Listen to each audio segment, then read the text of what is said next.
Picture this. You're a Neanderthal, somewhere in the foothills of what's now northern Iraq, roughly 50,000 years ago.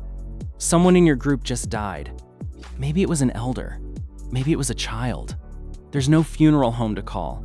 There's no priest, no book of rituals passed down through generations of institutions, nothing telling you what's supposed to happen next. Just you, the body, and a decision. Do you walk away and leave it where it fell, the way literally every other animal on Earth has always done? Or do you do something else? Because at some point, somewhere, some early human, or some not quite human ancestor of ours, did something else. And that one decision, repeated again and again across tens of thousands of years, eventually grew into pyramids, into temples carved into mountains, into entire civilizations built almost entirely around answering one single question: what happens when we die? This is the story of how humans first started thinking there might be something on the other side, not organized religion exactly. We'll get there. We're talking about something much earlier and honestly much weirder. The first spark. The moment a human being looked at the body of someone they loved and thought, this isn't just over, is it? And the evidence for when that moment happened, and what it might say about how the human brain is actually wired, is one of the strangest and most quietly emotional stories in all of archaeology. So let's start with the obvious question. How do we even know what people who left no writing, no symbols, no language we can read, believed about death? We know because of what they did with the bodies that weren't supposed to be there. Here's something that sounds simple but is actually one of the biggest debates in paleoanthropology. Animals don't bury their dead. Elephants will linger near a dead herd member, sometimes for days, touching the bones with their trunks in a way that genuinely looks like grief. Chimpanzees have been observed carrying dead infants around for days, grooming them, refusing to let go. But none of them dig a hole, place the body inside, and cover it back up. None of them place objects next to the body. None of them seem to be preparing the dead for anything. Humans do. And the question archaeologists have been fighting about for decades is, when did we start? The site that kicked off this entire debate is called Cima de los Huesos, the Pit of Bones in northern Spain. Around 430,000 years ago, the bodies of at least 28 individuals, almost certainly early relatives of Neanderthals, ended up at the bottom of a 13-meter vertical shaft deep inside a cave system. That's a long way down. Bodies don't just casually wander into a 13-meter pit and fall in by accident, especially not 28 of them over time. Some researchers think this is the earliest evidence of deliberate body disposal in the human story. Others push back hard and say it could just be bodies falling into a hole repeatedly over a very long time, which honestly sounds less likely the more you think about it. Either way, something was happening here that doesn't happen with any other animal. Bodies were ending up in a specific place, consistently, for reasons we can only guess at. But putting bodies somewhere and believing something happens to a person after they die are two very different claims. A hole full of bones doesn't prove anyone thought the dead were going anywhere. For that, we need something more. We need evidence that the living were doing things for the dead. And that's where it gets genuinely fascinating. The flower burial that started a war among archaeologists. In the 1950s and 60s, archaeologists excavating Shanidar Cave in Iraqi Kurdistan found the remains of several Neanderthals, dating to somewhere between 50,000 and 70,000 years ago. One individual, known as Shanidar 4, was found surrounded by clusters of pollen from several different flowering plants, including yarrow, cornflower, and groundsel. The excavator, Ralph Selecki, proposed something that made international headlines. He suggested this Neanderthal had been buried with flowers, deliberately placed there by grieving companions. The press loved it. The flower burial. Suddenly, Neanderthals weren't the dumb, hunched, grunting cavemen of old textbook illustrations. They were people who mourned, people who marked death with beauty. And then, decades later, other researchers pushed back hard. Some argued the pollen could have been introduced by burrowing rodents, who are known to stash seeds and plant material underground, sometimes in surprisingly large quantities, right next to bones that have nothing to do with them. The flower burial became a cautionary tale about how badly we want our ancestors to be like us, and how that desire can shape what we choose to believe about a few grains of fossilized pollen. But here's the thing. Even setting Shanidar 4 aside entirely, the broader pattern at Shanidar Cave is hard to dismiss. Multiple bodies, specific positioning, some showing signs of being placed in a flexed position, almost like sleeping. And more recent excavations at the site, resumed in 2014, uncovered yet another Neanderthal skeleton nicknamed Shanidar Z, found in a similar position with evidence suggesting the body had been deliberately placed and the area possibly marked in some way. So even if the flowers themselves are debatable, something was going on at Shanidar that goes beyond bodies ended up in a cave. And Neanderthals weren't unique in this. At a site called La Chapelle aux Saints in France, a Neanderthal skeleton was found in what appears to be a deliberately dug pit in a flexed position. At La Pharisee, also in France, multiple Neanderthal burials were found together, including what looks like the burial of an infant alongside what some researchers interpret as grave markers. None of this proves Neanderthals had a concept of heaven, but it strongly suggests they had a concept of this body matters, even now that the person inside it is gone. And that distinction, treating a corpse as something more than discarded meat, might be the very first seed of every afterlife belief that came after it. Then came the ochre. If burial is step one, the next major clue comes in the form of a substance you've definitely seen before without realizing its significance: red ochre. It's a naturally occurring iron oxide pigment, and it ranges in color from yellow to deep red, depending on how it's processed. Humans have been mining, grinding, and using ochre for an absurdly long time, going back well over 100,000 years. At Khafsa Cave and School Cave in modern-day Israel, archaeologists found burials of early Homo sapiens dating to roughly 100,000 years ago. These weren't just bodies in pits. They were bodies found alongside deliberately placed objects, perforated shells that appear to have been strung as beads, animal bones, and traces of red ochre. At Khafsa specifically, one burial contained the remains of a child along with a set of deer antlers placed across the chest, and ochre staining nearby. Now, why does this matter so much? Because ochre, especially red ochre, shows up again and again across tens of thousands of years and across completely different cultures, in contexts connected to death, to bodies, and to ritual. Some researchers have pointed out the obvious visual connection. Red ochre looks like blood. And blood, to a species that was watching its members get injured and die from blood loss on a regular basis, was probably one of the most powerful visual symbols available. Red equals life. Red equals the thing that leaves the body when someone dies. If early humans were covering bodies in something that visually represented life or vitality, what does that suggest about what they were trying to do? Were they trying to symbolically restore something to the body? Protect it? Mark it as special, as different from an ordinary dead animal? We genuinely don't know for certain. But here's what we do know. This wasn't a one-off. Ochre use in burial contexts shows up across Africa, across the Middle East, across Europe, spanning tens of thousands of years, long before anything resembling written religion existed. Something about red pigment and dead bodies kept showing up together, over and over, independently, across the species. That's not nothing. That's a pattern. And patterns like that usually mean there's a shared idea underneath them, even if we can't reconstruct exactly what that idea was in words. Why your brain might be built for this.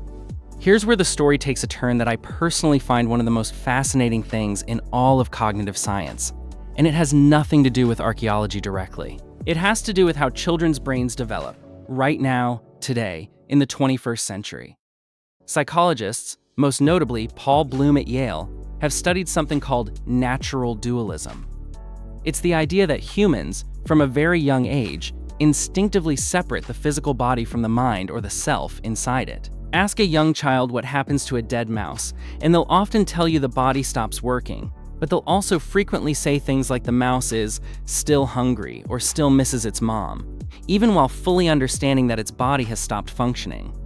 This isn't because children are taught religion first and biology second. It happens even in completely secular households, and it shows up across cultures with wildly different religious backgrounds. The conclusion researchers have drawn is genuinely wild when you sit with it. Believing that some part of you continues after your body stops working might not be something humans are taught.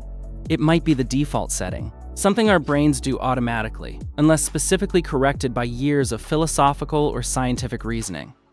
Think about what that means for early humans. If this kind of dualistic thinking, this gut-level sense that the person and the body are two separate things, was already wired into the human brain tens of thousands of years ago, then the moment a human looked at a dead companion's body and thought, "But where did TA go?" the question practically writes itself. The body is right there, lying still, not breathing. But the personality, the voice, the relationship, all of that doesn't feel like it just switched off the way a fire goes out. It feels like it went somewhere. And once you have a brain that's already primed to think that way, all you need is a trigger. Something that makes the idea feel real, not just abstract. And it turns out, every single human being experiences that trigger on a regular basis, even now. We just call it something different. We call it dreaming. The night shift. How dreams might have built the afterlife. Here's a thought experiment. Imagine you're an early human, and a close family member died a few weeks ago. You watched it happen. You saw the body go cold, go stiff, get buried. By every observable measure, that person is gone. And then one night, you dream about them. Not a vague, fuzzy dream, a vivid one. They're talking to you. Maybe they're warning you about something, or comforting you, or just doing something completely mundane, like they used to. And for those few seconds before you fully wake up, it feels real, not remembered, present. As if they were actually there, in the room, just a moment ago. Now ask yourself, how do you explain that experience with zero scientific understanding of neurons, REM sleep, or memory consolidation? If your starting assumption is already the person and the body might be separate things, a dream like that isn't just a dream, it's evidence. Evidence that the person you lost is still out there somewhere, still capable of reaching you, even if their body is in the ground. Many researchers studying the origins of religious belief, including anthropologists who study small-scale societies with no contact with major world religions, have found that dreams about the dead are one of the most commonly cited reasons people across wildly different cultures believe in some form of continued existence after death. It's not the only explanation. Near-death experiences, where people who were clinically near death and revived describe vivid sensations of leaving their bodies, floating, seeing lights, or encountering deceased relatives, likely played a role too. And these experiences are reported with strikingly similar features across cultures that have had zero contact with each other. So did things like sleep paralysis, that horrifying half-awake state where you can't move and sometimes feel a presence in the room, which has been interpreted across history as anything from ghosts to demons to ancestral visitations. Put all of this together, and you start to see how the afterlife might not have been invented by any single person or culture in the way we invent, say, the wheel. It might have been discovered independently, over and over again, by different groups of humans having the same basic experiences. A brain that separates self from body by default, combined with dreams, hallucinations, and altered states that all seem to confirm that separation was real. That's a very different story than ancient people were primitive and believed in silly things because they didn't understand science. It suggests something closer to the opposite. Early humans were paying close attention to their own minds, taking their experiences seriously, and drawing conclusions that, given the information available to them, were actually pretty reasonable. The burial that changes everything, Sungir. Now let's fast forward to roughly 30,000 to 34,000 years ago to a site in Russia called Sungir, and prepare to have your idea of primitive humans completely rearranged. At Sungir, archaeologists uncovered the burials of several individuals, but two in particular are almost impossible to overstate the significance of. They're the remains of two children, buried head to head, laid out in a long, narrow grave. And they were covered, and I mean covered, in roughly 10,000 ivory beads made from mammoth tusk. Each bead would have taken a significant amount of time to carve and drill by hand, 10,000 of them. Alongside the beads were ivory spears, over 2 meters long, carved from straightened mammoth tusks, which is itself an engineering feat that takes serious skill and time. There were also pierced fox teeth, ivory pins, and bracelets. The sheer amount of labor represented in this single burial is staggering. We're talking about potentially thousands of hours of skilled craft work dedicated to preparing two children's bodies for whatever came next. Why would a community, living in one of the harshest environments on Earth during the Ice Age, where every single hour of labor mattered for survival, pour that much time and material into burying two children? The honest answer is we don't fully know. But the scale of it tells us something important. This wasn't a quick, Let's put them in the ground and move on. This was a major undertaking, almost certainly involving the whole community, and almost certainly tied to deeply held beliefs about what these children needed or deserved for the journey ahead. Whatever ahead meant to the people of Sungir, it was important enough to justify an enormous investment of time, skill, and precious resources.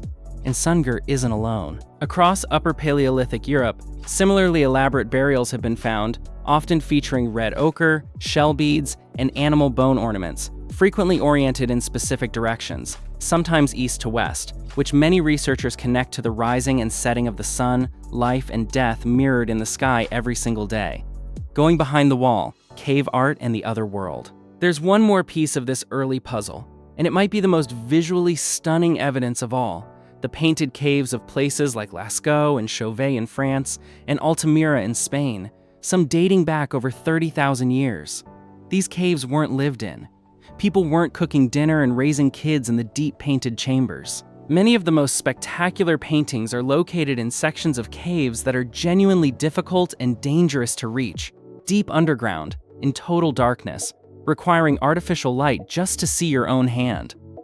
Why would you go to that much effort to paint animals in places almost no one would ever casually see? A lot of researchers connect this to what's often called the shamanic hypothesis.